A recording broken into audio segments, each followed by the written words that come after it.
ആകാശവാണി.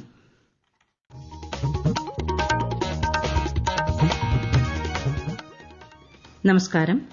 വാർത്തകൾ വായിക്കുന്നത് ശ്രീലത.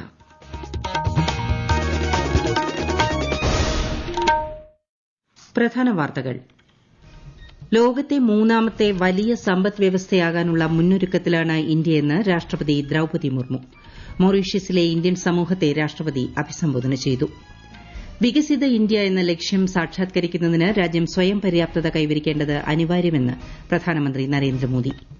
പൌരത്വ ഭേദഗതി നിയമം ആരുടെയും പൌരത്വ താൽപര്യങ്ങളെ ഹനിക്കില്ലെന്ന് കേന്ദ്ര ആഭ്യന്തരമന്ത്രി അമിത്ഷാ. വിദേശകാര്യമന്ത്രി എസ് ജയശങ്കർ ബെലാറൂസ് വിദേശകാര്യമന്ത്രി സെർജെ അലേനിക്കുമായി കൂടിക്കാഴ്ച നടത്തി. ഉഭയകക്ഷി പ്രാധാന്യമുള്ള ആഗോള വിഷയങ്ങൾ ചർച്ചയായി. പുതിയ ഹരിയാന മുഖ്യമന്ത്രിയായി നായിബ് സിംഗ് സൈനി അധികാരമേറ്റു. വനിതാ പ്രീമിയർ ലീഗിൽ ഇന്ന് മുംബൈ ഇന്ത്യൻസ് റോയൽ ചലഞ്ചേഴ്സിനെ നേരിടും. ഐഎസ്എല്ലിൽ Mumbai City North East United മത്സരം അല്പസമയത്തിനകം. വാർത്തകൾ വിശദമായി. രാഷ്ട്രപതി ദ്രൌപദി മുർമു മൊറീഷ്യസ് ദേശീയ ദിനാഘോഷത്തിൽ മുഖ്യാതിഥിയായി പങ്കെടുത്തു. മൊറീഷ്യസിലെ ചാം ഡി മാസിലാണ് പരിപാടി സംഘടിപ്പിച്ചത്. Mauritius president Prithviraj Singh Reuben, Mauritius പ്രധാനമന്ത്രി പ്രവിന്ദ് കുമാർ ജുഗ്നാഥ് എന്നിവരും മറ്റ് പ്രമുഖരും ചടങ്ങിൽ പങ്കെടുത്തു. ലോകത്തെ മൂന്നാമത്തെ വലിയ സമ്പദ് വ്യവസ്ഥയാകാനുള്ള മുന്നൊരുക്കത്തിലാണ് ഇന്ത്യയെന്ന് രാഷ്ട്രപതി മൌറീഷ്യസിലെ ഇന്ത്യൻ സമൂഹവുമായുള്ള കൂടിക്കാഴ്ചയ്ക്കിടെ വ്യക്തമാക്കി. ഇന്ത്യയുടെ വളർച്ചാ യാത്രയുടെ ഭാഗമാകാൻ പ്രവാസികളോട് രാഷ്ട്രപതി ആഹ്വാനം ചെയ്തു. മൊറീഷ്യസ് സർവകലാശാലയിൽ നടന്ന ചടങ്ങിൽ പ്രസിഡന്റ് മുർമുവിന് ഡോക്ടർ ഓഫ് സിവിൽ ലോ ബിരുദം സമ്മാനിച്ചു. വികസിത ഇന്ത്യ എന്ന ലക്ഷ്യം സാക്ഷാത്കരിക്കുന്നതിന് രാജ്യം സ്വയം പര്യാപ്തത കൈവരിക്കേണ്ടത് അനിവാര്യമാണെന്ന് പ്രധാനമന്ത്രി നരേന്ദ്രമോദി. രാജസ്ഥാനിലെ പൊഖ്രാനിൽ തദ്ദേശീയമായി നിർമ്മിച്ച പ്രതിരോധ ഉപകരണങ്ങളുടെ പ്രദർശനമായ ഭാരത് ശക്തി പരിപാടിയിൽ പങ്കെടുക്കുകയായിരുന്നു പ്രധാനമന്ത്രി. സമസ്ത മേഖലകളിലും സ്വയം പര്യാപ്തത കൈവരിക്കുന്നതിനാണ് രാജ്യം ലക്ഷ്യമിടുന്നതെന്ന് വ്യക്തമാക്കിയ അദ്ദേഹം പ്രതിരോധ മേഖലയെ സ്വയം പര്യാപ്തമാക്കുന്നതിനായി സ്വീകരിച്ച നടപടികളും വിശദീകരിച്ചു. आप देख रहे हैं, यही तो भारत शक्ति है. हथियार और गोला बारूद, संचार उपकरण, साइबर और स्पेस तक हम मेड इन इंडिया की उड़ान अनुभव कर रहे हैं. यही तो भारत शक्ति है. हमारी थल सेना के जवान भारत में बने आधुनिक अर्जुन टैंक्स और तोपों से देश की सीमाओं की सुरक्षा कर रहे हैं.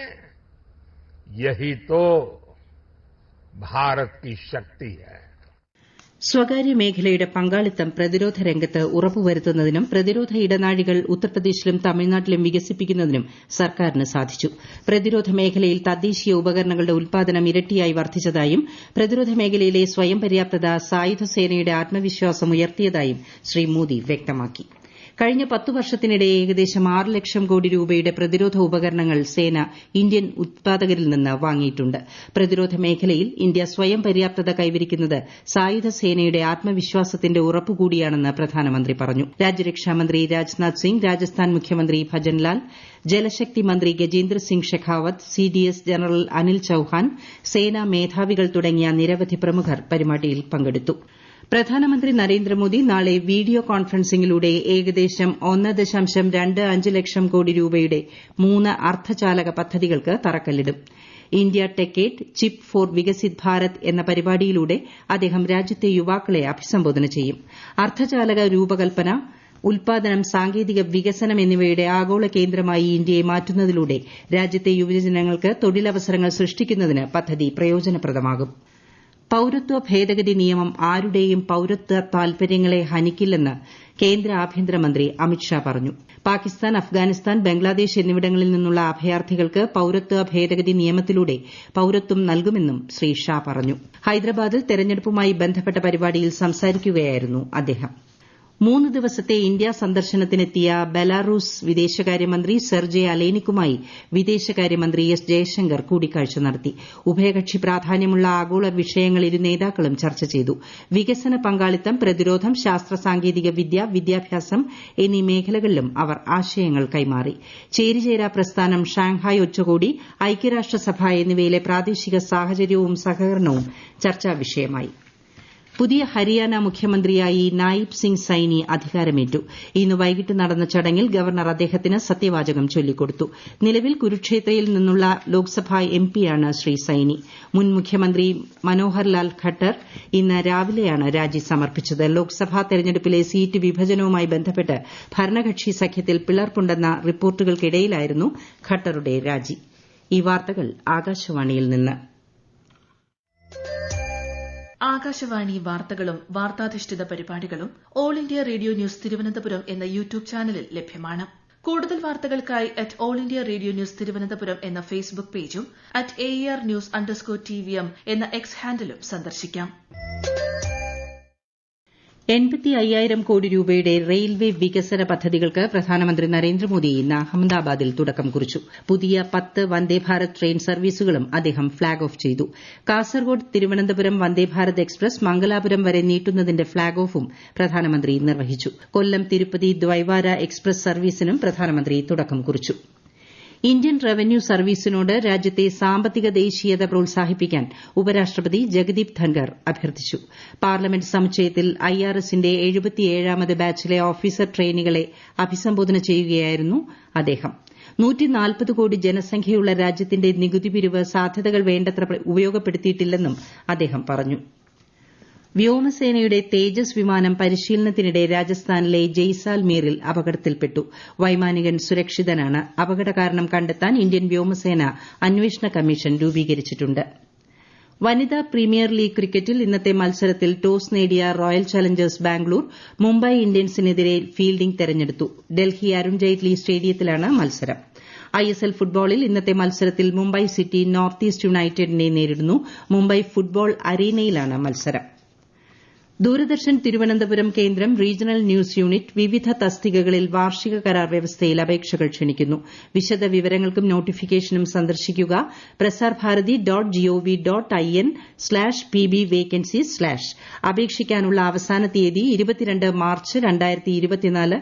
ഓൺലൈനായി അപേക്ഷിക്കാൻ സന്ദർശിക്കുക applications.prasarbharati.org. ദൂരദർശൻ എല്ലാ ദിവസവും രാവിലെ 6:30 അയോധ്യയിലെ ശ്രീ രാംലല്ല ക്ഷേത്രത്തിൽ നിന്നുള്ള ആരതി തത്സമയം സംപ്രേഷണം ചെയ്യും. 2024 ജനുവരി 22 പ്രധാനമന്ത്രി നരേന്ദ്രമോദി രാംലല്ലയുടെ പ്രാണപ്രതിഷ്ഠ നടത്തിയത്.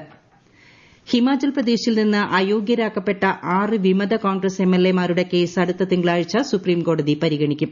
ബജറ്റ് വോട്ടെടുപ്പിൽ നിന്ന് വിട്ടുനിന്നതിനെ തുടർന്നാണ് സ്പീക്കർ ഇവരെ അയോഗ്യരാക്കിയത്. രാജ്യസഭാ തെരഞ്ഞെടുപ്പിൽ BJP രാജ്യസഭാ സ്ഥാനാർത്ഥിക്ക് അനുകൂലമായി ഇവർ വോട്ട് ചെയ്തിരുന്നു. അരുണാചൽ പ്രദേശിൽ ദേശീയപാത നിർമ്മാണത്തിനായി 6,621 കോടി രൂപ അനുവദിച്ചതായി കേന്ദ്ര ഉപരിതല ഗതാഗത മന്ത്രി നിതിൻ ഗഡ്കരി അറിയിച്ചു. 265 കിലോമീറ്ററിലധികം നീളം വരുന്നതാണ് ഈ പദ്ധതിയെന്ന് ഗഡ്കരി സമൂഹമാധ്യമത്തിൽ കുറിച്ചു. കർണാടകയിലെ ബെല്ലാരി, അനന്തപൂർ ജില്ലകളിൽ 13 കിലോമീറ്ററിലധികമുള്ള ദേശീയപാതയ്ക്ക് 626 കോടി രൂപയും ഒഡീഷയിലെ സാമ്പൽപൂർ ജില്ലയിൽ ദേശീയപാതാ പദ്ധതിക്ക് 374 കോടി രൂപയും അനുവദിച്ചതായും ഗഡ്കരി അറിയിച്ചു. ന്യൂഡൽഹിയിൽ വിദ്യാർത്ഥികൾക്കും ഗവേഷകർക്കുമായി കേന്ദ്രമന്ത്രി ഡോക്ടർ ജിതേന്ദ്ര സിംഗ് പൊതു ഫെലോഷിപ്പ് പോർട്ടൽ പുറത്തിറക്കി. ഫെലോഷിപ്പിന് അപേക്ഷിക്കുന്നതിന് മുമ്പ് നടപടിക്രമങ്ങളുമായി ബുദ്ധിമുട്ടുന്ന വിദ്യാർത്ഥികളെ പോർട്ടൽ സഹായിക്കുമെന്ന് ചടങ്ങിൽ സംസാരിച്ച ജിതേന്ദ്ര സിംഗ് പറഞ്ഞു. ഇന്ത്യ ഗവൺമെന്റിന്റെ വിവിധ വകുപ്പുകളുടെ ഡോക്ടറൽ, പോസ്റ്റ് ഡോക്ടറൽ ഫെലോഷിപ്പുകളെക്കുറിച്ചുള്ള വിവരങ്ങളും പോർട്ടലിൽ നിന്ന് ലഭിക്കും. വനിതാ കായിക താരങ്ങൾക്ക് മാത്രം പരിശീലനം നൽകുന്ന 2 പുതിയ മികവിന്റെ കേന്ദ്രങ്ങൾ രാജ്യത്ത് ആരംഭിക്കുമെന്ന് കേന്ദ്രമന്ത്രി അനുരാഗ് സിംഗ് ഠാക്കൂർ. ചണ്ഡീഗഡിൽ Khelo India Rising Talent Identification കർമ്മ പദ്ധതിക്ക് തുടക്കം കുറിച്ച് സംസാരിക്കുകയായിരുന്നു അദ്ദേഹം. ഖേലോ ഇന്ത്യയുടെ മെഡൽ ജേതാക്കൾക്ക് സർക്കാർ ജോലി നൽകുന്നതിന് ചട്ടങ്ങളിൽ ഭേദഗതി വരുത്തിയതായും ശ്രീ ഠാക്കൂർ പറഞ്ഞു. പ്രധാന വാർത്തകൾ വീണ്ടും.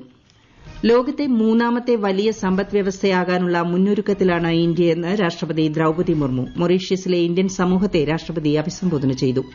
വികസിത ഇന്ത്യ എന്ന ലക്ഷ്യം സാക്ഷാത്കരിക്കുന്നതിന് രാജ്യം സ്വയം പര്യാപ്തത കൈവരിക്കേണ്ടത് അനിവാര്യമെന്ന് പ്രധാനമന്ത്രി നരേന്ദ്രമോദി. പൌരത്വ ഭേദഗതി നിയമം ആരുടെയും പൌരത്വ താൽപര്യങ്ങളെ ഹനിക്കില്ലെന്ന് കേന്ദ്ര ആഭ്യന്തരമന്ത്രി അമിത്ഷാ. വിദേശകാര്യമന്ത്രി എസ് ജയശങ്കർ ബെലറൂസ് വിദേശകാര്യമന്ത്രി സെർജെ അലേനിക്കുമായി കൂടിക്കാഴ്ച നടത്തി. ഉഭയകക്ഷി പ്രാധാന്യമുള്ള ആഗോള വിഷയങ്ങൾ ചർച്ചയായി. പുതിയ ഹരിയാന മുഖ്യമന്ത്രിയായി നായിബ് സിംഗ് സൈനി അധികാരമേറ്റു. വനിതാ പ്രീമിയർ ലീഗിൽ ടോസ് നേടിയ റോയൽ ചലഞ്ചേഴ്സ് ഫീൽഡിംഗ് തെരഞ്ഞെടുത്തു. ISLൽ മുംബൈ സിറ്റി നോർത്ത് ഈസ്റ്റ് യുണൈറ്റഡിനെ നേരിടുന്നു. വാർത്തകൾ കഴിഞ്ഞു. അടുത്ത വാർത്താ പ്രക്ഷേപണം രാത്രി 8:35.